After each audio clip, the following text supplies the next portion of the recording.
Superfoods are everywhere. On the internet, on TV, in supermarkets. We're spending more on healthy eating than ever before, and food producers know it. As consumers get smarter, superfood claims get bigger. They say they'll make you fitter. Does this stuff really do the do? Smarter. So this is your brain. Ooh, look at that. Younger. Do you mind if I ask you how old you are? 47. We're bombarded by words like antioxidants, phytochemicals, flavonols. But what does it all mean?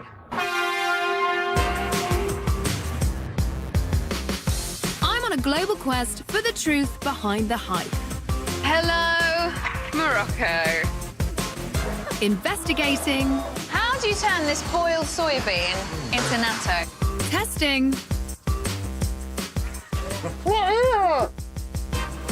And participating in the latest cutting-edge science. That's my liver, gosh. It's time to put superfoods under the microscope. Do you think this is a superfood? To help you decide if they really are super.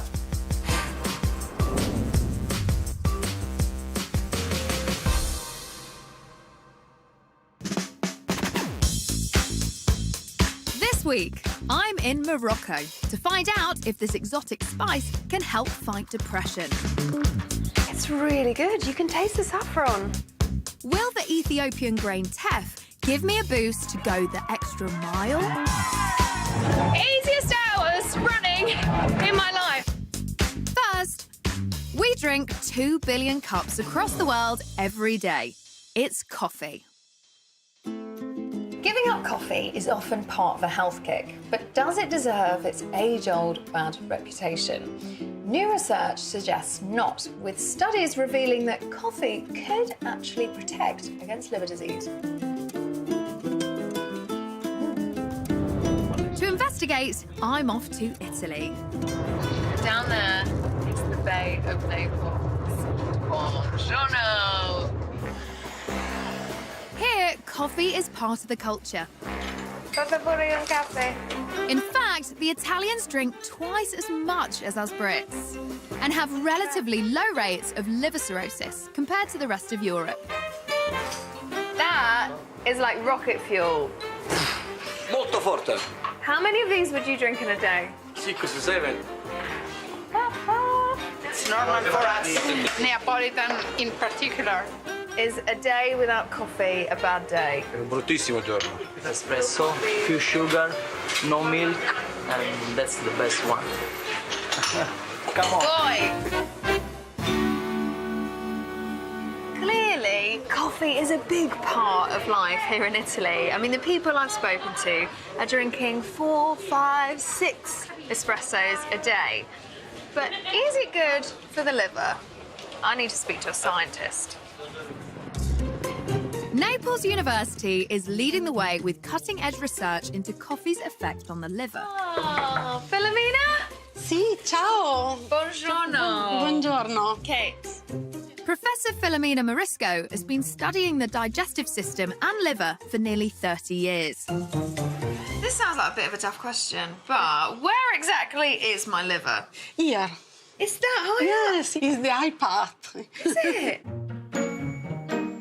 Before Filomena reveals coffee's potential perks for the liver, she's going to show me what state mine's in with an ultrasound.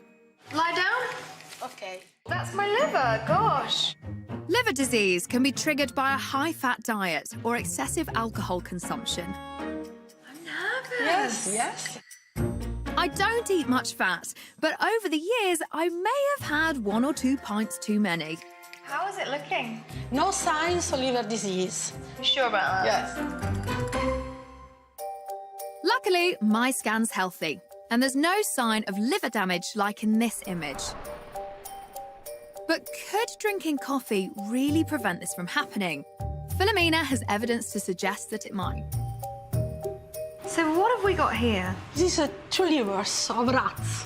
This is a healthy liver, and this is a fatty liver. In the lab, one rat was fed a healthy diet, whilst the other received high-fat food. The difference between their livers is clear. I mean, that Yes. looks twice the size. Yes. Philomena fed another rat the same high-fat diet, but this time gave it coffee. If you drink a coffee with a high-fat diet, Yeah. the damage was reduced. Looking at the two livers, the effect of the coffee is clear. I can't believe that coffee has had that kind of impact on a liver. The liver is protected by the damage of high-fat diet. I can't believe that. I have more questions about the science, but Philomena wants to make sure she's getting her daily quota of espresso. Ah, gracias. So, how does coffee help the liver? Studies suggest that different compounds in the coffee, melanoidins and polyphenols, are able to have an antioxidant effect and an anti-inflammatory effect on the liver. Polyphenols, Polyphenols and melanoidins. melanoidins.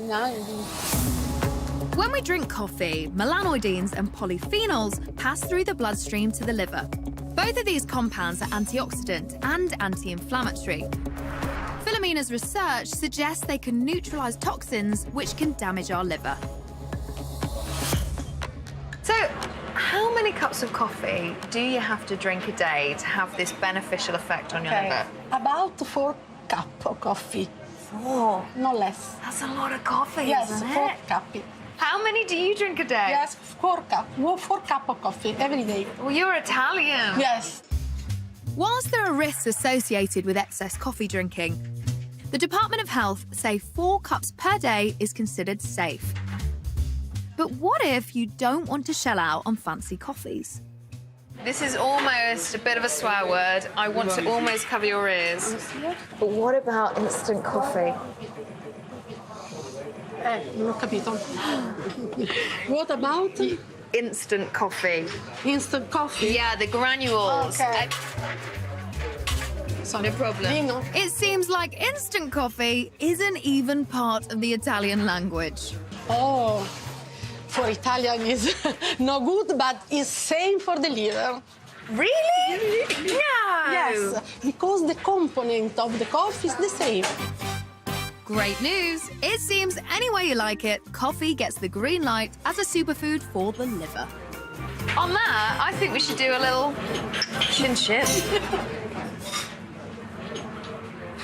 Blimey, it's too strong for me.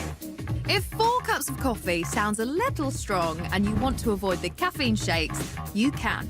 Even drinking decaf coffee has the same benefits for your liver. Our mental well-being is just as important as our physical health, but the reality is that 1 in 5 of us will become depressed at some point in our lives. Treatment usually involves some kind of therapy or antidepressants, but I'm interested in a more traditional remedy that's been used in Morocco for hundreds of years. Saffron.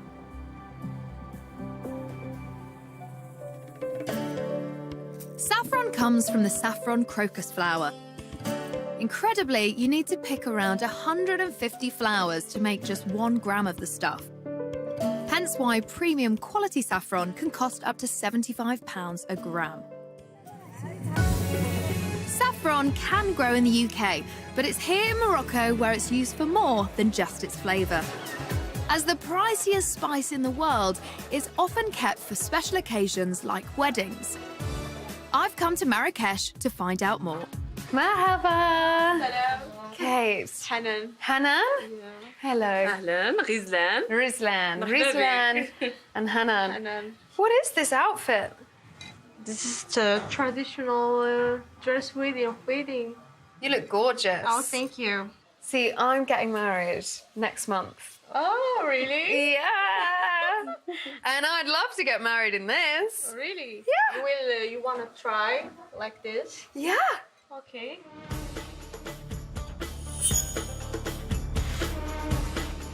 Now she will put saffron in your face. You put saffron on the face. Why do you do that? Ça donne la différence entre la mariée et les autres invités. The saffron identifies the bride. Yeah, exactly. But saffron's not just a face paint. Traditionally, saffron tea is given to important wedding guests as a sacred drink to lift the mood. Bisaha. Bisaha. How did you find it? It's really good. You can taste the saffron. Really? Yeah. Bisaha. It's got me feeling quite lightheaded. But to find out if saffron really is a mood lifter, I'm going to the local herbalist. Oh, hello. How are you? Wow, look at this. Incredible. So as a herbalist, how do you use saffron? We use it for the people who has like weak memory, weak circulation, and also the important one is aphrodisiac. Really? Yeah. So if I take this at night? Yeah, exactly. You take 3 of this to have explosive night. It'll get you going. Yes. And also we use it for the cases depression. Really? This is what I learned from my grandfather and my father. So you're from a generation of herbalists, and as far as you're concerned, you think that saffron can help with depression? Yes. Just 2 or 3 steamings and you put in the hot milk and you drink it and you feel good. Right, well, on that, I might just head off with this bag of saffron, if that's all right. Okay? No problem. All right, thanks for that. Thanks for that, mate. Thanks. You stay here, but without the bag, please. Coming up, I share a cup of saffron tea with a man down under. Come on here. You got one too, great! And I run a mile, or 26, to find out if Ethiopian grain teff is a superfood for marathon runners. That was the hardest thing I've ever done in my life.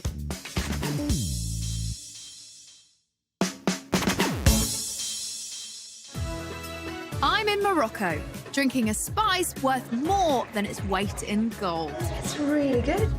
I've been told saffron can help people who suffer from depression. But to hear the latest scientific research, I'm calling on a clinical psychologist. Problem is, he's in Australia. Hi, Adrian. Hi, how you going? Good. I've got myself a saffron tea and a Skype date with Dr. Adrian Lepresti from Murdoch University in Perth. So, saffron, is it really an antidepressant? There's quite a few studies that compared saffron with pharmaceutical antidepressants, and the effects are extremely similar. Gosh, that's Absolutely no astonishing. difference. No difference. So, as effective as prescription antidepressants? Absolutely. That's incredible. Except less side effects with saffron. Wow. Adrian's study followed 2 groups of clinically depressed patients.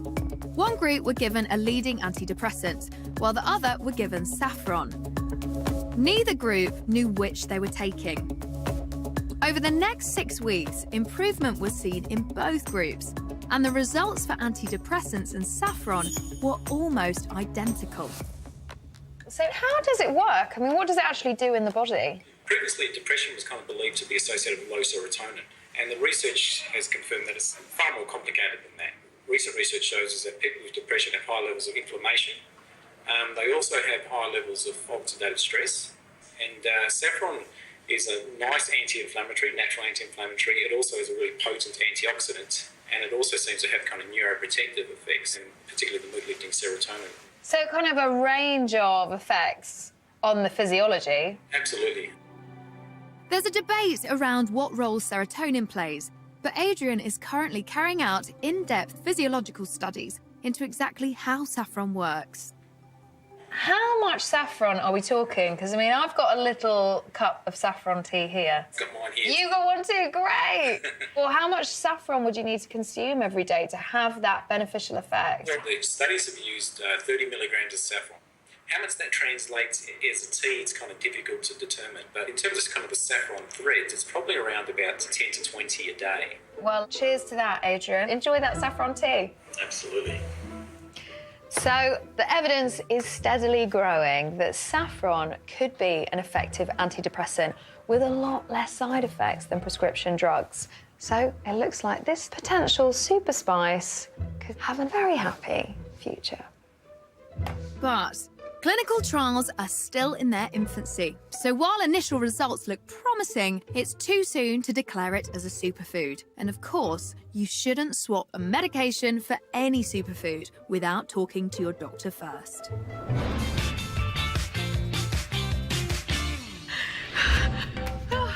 I'm running the London Marathon this year, so I'll be training intensively over the next couple of months. Now, I want to know that I'm getting the right minerals and nutrients in my diet, so I'm having a blood test. How do those look to you? Like a good red wine. Fingers crossed, let's wait and see. So, I've got my blood test results back, and it turns out that my iron levels are really pretty low. They are below the normal range.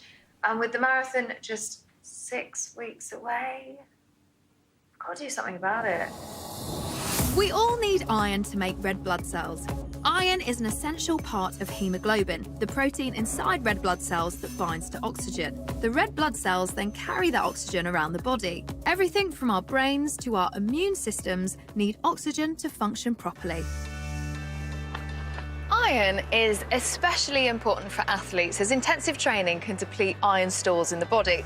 All athletes, but in particular female athletes, have higher iron requirements than non-athletes. There are many foods that can top up your iron levels, like spinach, beans, eggs, and oily fish. But I've heard there's a grain that comes from Ethiopia that could be a superfood for iron. For some advice, I'm meeting Ethiopian-born Birhan Dagne. Oh, Birhan! A champion long-distance runner who's also had problems with her iron levels. Should we get running? Yeah, let's go. Okay, right, let's go. Birhan is taking me to a restaurant which serves the food of our childhood. And diet may be part of the reason Ethiopia is a country without an iron deficiency problem. Oh my goodness, what is under that? This is called injera in Ethiopia. Injera is our main food. It's every day, lunch and dinner is injera, always. Over 6 million Ethiopian farmers grow the ancient grain that injera is made from, teff, and everyone eats it. Oh, that is too good, isn't it? Teff contains nearly 3 times more iron per gram than spinach. When Birhan moved to the UK 20 years ago, her diet changed and it affected her training. I feel a bit tired and dizzy. I found out my iron levels down. So when I was asking friends, they told me maybe because of you miss injera, Teff injera, that is more iron in it. When I go to Ethiopia, I make sure I had Teff injera and come back with my full of iron. Really? So that's all it takes? Just a little break back in Ethiopia? Yeah. And your iron levels absolutely normal? Yeah, always, yeah. That is Popeye's dream right there, isn't it? Low blood iron is not unusual. In the UK, 1 in 5 women are iron deficient. Amongst female runners, the figure rises to a shocking 3 in 5. To try and boost my iron, I'm going to be eating teff every day for 5 weeks as I train for the marathon. Teff is a grain, but you can buy it as bread, flakes, and even milk. It's available at health food stores and some major supermarkets. Whilst filming around the world, I'm going to have to get creative. Teff porridge, teff bread, teff sprinkles. It's going to be tough. It is breakfast time on the Mekong, and breakfast time only means one thing for me these days. Teff. I'm in Tokyo. I've just run 12 miles. I'm just home after running 18 miles, and I'm just plugging on with this teff, thinking maybe this is gonna help. More of this stuff. After 5 teff-tastic weeks, another blood test. I've just got my blood test results, and they're not exactly what I was hoping for. It turns out that the iron levels in my blood have actually dropped from where they were 5 weeks ago. So to learn what went wrong, I'm meeting exercise nutritionist Dr. Eva Alayunte. She pioneered a study putting a group of female runners on a teff-rich diet for 6 weeks. We looked at how long you can run till you're completely exhausted. Now, some of the runners did improve their performance, which was an interesting finding to us. And it was only a small pilot study, so more bigger, larger studies needed to confirm that result. So Eva's study suggests Teff could help some athletes run for longer. But what about their iron levels? Some of the runners, particularly those that were deficient in iron to start with, improved their iron status. The opposite happened to me. Why do you think my iron levels went down? Because you were preparing for your marathon. You increase your training load, and in activities like running, you have something called a foot strike. So every time you run, you actually rupture some of the red blood cells, and it might be that you were actually using up that iron, extra iron that you were getting anyway. Unlike the women in the trial, I've been running further and further each week and losing increasing amounts of iron, more than I was consuming in all those bowls of Teff porridge. So if I hadn't have been eating Teff every day, my iron levels could be even lower than they are right now. Yeah. Wish me luck. Good luck. I need it. After 6 months of training, cutting out booze, eating clean and consuming more Teff than I even thought was possible, finally it's marathon day. Hopefully I've got enough iron in my blood to supply my leg muscles with the oxygen they need. Okay, we've come this far. Just got 26.2 miles to go. I'm running this for Papworth Hospital, for the NHS, and for my dad. 3, 2, 1.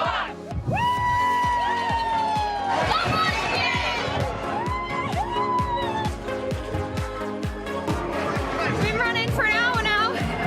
Easiest hours running in my life. Maybe I'm speaking too soon.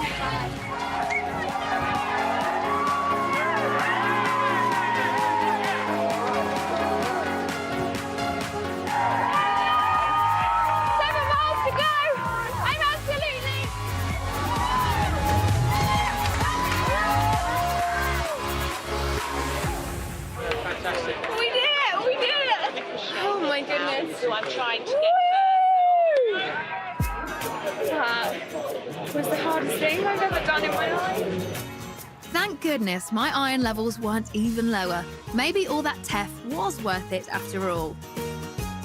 But bigger trials are needed to say for sure if it really can help you run for longer.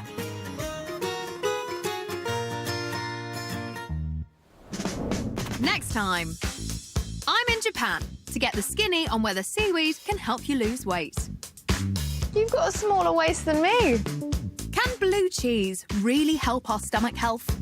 How much cheese is in here? 13 000 fromages.